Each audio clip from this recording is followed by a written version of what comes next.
Gospod z vami. Iz svetega evangelija po Janezu.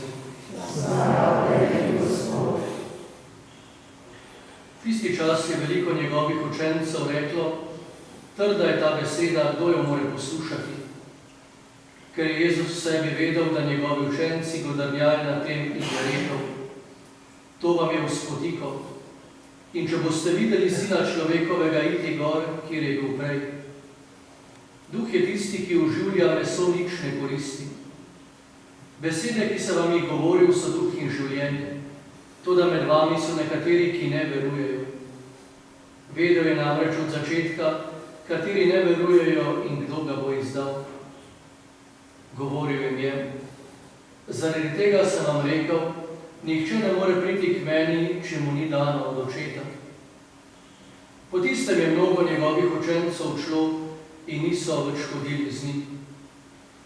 Jezus je tedaj rekel 12, ali hočete oditi tudi vi?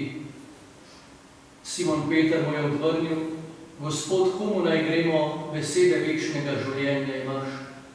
In mi trdno verujemo in vemo, da si ti sveti od Boga. To je Kristusov evangelij. Hvala tebi, Kristus.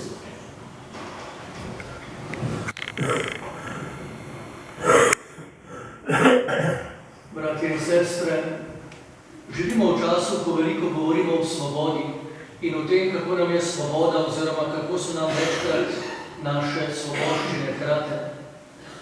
Res je, da je človek po Božji logiki svobodno bitje in res je, da ima tudi svobodno izbiro in se zato tudi svobodno odloča. A nič manj ne smemo pozabiti, da se z našimi odločitvami sprejema tudi odgovornost, ko pred Gospodom prihajamo kot kristjani in kot ljudje. Če bi naše odločitve vedno bile v skladu s tem, kar Bog od nas pričakuje, ne bi izgubili večkrat kompasa našega življenja in bi tudi razumeli, da z njegovo pomočjo lahko resničujemo velika dela. V našem življenju si želimo, da nam je vse na dosegu roke in si mislimo, da nam to ali ono tudi resnično pripada. A vse do takrat, ko se zavedamo, da stvari niso samoumevne in kar naenkrat opazimo, da se človek odloči za eno stvar in s tem se mora odločiti tudi za drugo. Nečemu drugemu se mora odpovedati zaradi tega, ker se odločil za nekaj drugega, kajti vsemu ni mogoče ustreči. Tako pa je tudi v odnosu do Boga.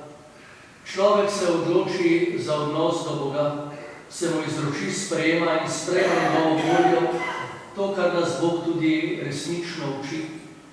Njegov načrt za odrešenje sveta. Božji načrt, ki ga ima človek, ni vedno povsem jasen in razumljiv, še manj tisti, ki ga ima Bog s človekom. A zopet s Gospodom skupaj uresničujemo to, kar je naše poslanstvo. In hkrati se nam tudi začenjajo postavljati večkrat težka in nerazumljiva vprašanja.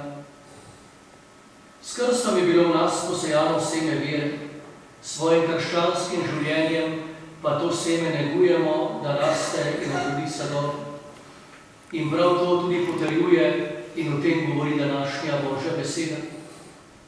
Tako najprej v prvem berilu beremo, kako je prerok Jozue zbral ljudstvo in ga postavil pred dejstvo, ali hoče z vso resnostjo služiti Bogu ali pa bo služil drugim bogom, kar bi v naši govorici povedano bilo, da bo delal po svoje. Seveda je bilo to narejeno iz razloga, ker se je ljudstvo pogosto obračalo k poganskim bogovom in jih tudi v resnici častilo. Toda njegova želja je, da se ljudstvo odgovorno odloči za služenje pravemu in edinemu Bogu. Zato tudi poudari zvestobo Boga, ki jih je rešil iz egiptovskega in mnogih drugih suženjstev in jih prepeljal v obljubljeno deželo. In ljudstvo se odloči, da bo služilo Bogu in pravi, da je Bog njihov resnični Bog. Vendar vsaka odločitev sploh, če je narejena nekoliko na hitro, nepremišljeno, na dolgi rok ni ravno uspešna. Naš Bog je zvesti Bog, zato tudi od nas pričakuje zvestobo dani besedi. Izraelsko ljudstvo se je še večkrat odvrnilo od pravega Boga in častilo druge bogove, kakor nam je znano iz zgodovine odrešenja. A ne glede na to je Bog ostal zvest v svoji obljubi in je bil vedno z njim. In končno Evangeliju beremo, kako Jezus svoje poslušalce in s tem tudi nas postavlja pred temeljno odločitev našega življenja. V sebi namreč govori, da je kruh, ki prihaja iz nebes. Vabi nas, naj se hranimo s tem kruhom in z njegovo krvjo. Zato je ta beseda trda in hkrati zelo močna. Že cel mesec razmišljamo o sveti Evharistiji pri Evangelijih, kako je Jezus Kristus naša hrana in pijača. Ker je tako velika skrivnost, da tudi Izraelci takrat niso razumeli in tako pravi svetopismo, da so ga mnogi zapustili in niso več hodili z njim. Spotikali so se nad njim in od samega začudenja so ga zapustili. Zato je, bratje in sestre, od časa do časa tudi na mestu vprašanje samega sebe, našemu Gospodu in predvsem tudi sebi, če smo iskreni pred njim. Predvsem danes, ko poslušamo besede Evangelija, ali tudi sami sledimo tem Jezusovim besedam. Ali bomo podobni oni, ki so Jezusa poslušali in ga na to tudi zapustili. Ali pa bomo rekli kot Peter, Gospod, komu naj gremo, besede večnega življenja imaš. In odločiti se za drugo možnost je najbolj gotovo in smiselno v našem življenju, saj nam prav trdna vera daje tudi tisto, kar v življenju potrebujemo, našo gotovost, povezanost, in to se zgodi prav v sveti Evharistiji, ko je Gospod stalno, bistveno in realno navzoč med nami. Zgodba pripoveduje, kako je neki duhovnik se srečal z možem, ki ni mogel verovati v Jezusovo navzočnost v podobi kruha in vina, zato se je ponorčeval iz vere. Duhovnika je vprašal, kako je mogoče, da iz kruha in vina postane Jezusovo telo in kri. Ta mu je odgovoril, če lahko že tvoje telo spremeni zaužito hrano v meso in kri tebe, zakaj tudi Bog ne bi mogel narediti ničesar takega? Nadaljeval je z vprašanjem, kako je lahko tako majhnih usti navzoč ves Jezus Kristus. Pokrajina, ki leži pred teboj, ko je odgovoril duhovnik, je velika, a tvoje oči so tako majhne. Kljub temu je v tvojih očeh slika celotne pokrajine, ki jo v tistem trenutku lahko opaziš. Zakaj potem ne bi bilo mogoče, da bi bil majhen košček kruha navzoč ves Jezus Kristus? In mož mu je postavil še tretje vprašanje, kako pa je lahko isti Jezus Kristus navzoč v vseh vaših cerkvah, ko se okaja sveta Evharistija? In duhovnik je vzel gledalo, ga vrgel na tla, ga razbil na majhne koščke in dejal, v vsakem posameznem koščku, če ga pogledaš, lahko vidiš samega sebe in svojo podobo. Zakaj potem Jezus Kristus ne bi mogel biti navzoč po vseh cerkvah, kjer se daruje sveta Evharistija?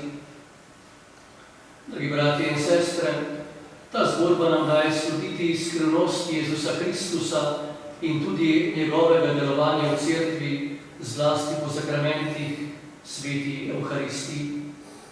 Zato je odločiti se in verovati, da je Jezus kruh, ki prihaja z nebes, tisto dejstvo, ki nam našo vero krepi in s tem tudi naše praktično krščansko življenje. On je namreč v tem kruhu in vinu, ki postane njegovo telo, vir upanja in naša pomoč. To duhovniki doživljamo še posebej takrat, ko bolni v svetem Mihaelu prejmejo Gospoda v svoje srce, ko so resnično veseli, da so se srečali z sakramentom svete sprave in svete Evharistije in čutijo, kako jih Jezus Kristus v svoji nemoči krepi in jim daje moč tudi za naprej. Tudi nam, bratje in sestre, Jezus Kristus nenehno postaja opora in vir našega krščanskega življenja. On je tisti, ki spreminja naša srca in hkrati tudi nosi bremena našega življenja. Zato naj nam bo vedno sveto obhajilo duhovna hrana, ki je resnični vir milosti in moči za naše krščansko življenje. Predvsem pa duhovna opora, ki nam jo Jezus daje za naše življenje. Odločitev za Boga ni vedno lahka in na tej poti za njim se nam pojavljajo številne ovire in tudi mnogi dvomi. Toda te ovire so premagljive, če v polnosti živimo zakramente, ki nam jih je dal Jezus in nas tudi iskreno povezujejo z njim, ter tudi izpolnjujejo našo željo po Bogu, ki se nam daje pod podobo kruha in vina. Zato tudi mi sami odgovorimo Gospodu z besedami apostola Petra. Naj vedno radi in z vero rečemo, da ima Gospod besede večnega življenja za mene in tudi za naše krščansko življenje. Zato prosimo za dar vere in zato, da bi mogli kot Kristusovi sodelavci v resnici pričevati za njega v našem življenju. Amen. Verujem v enega Boga, Otca, Sina in Duha Svetega,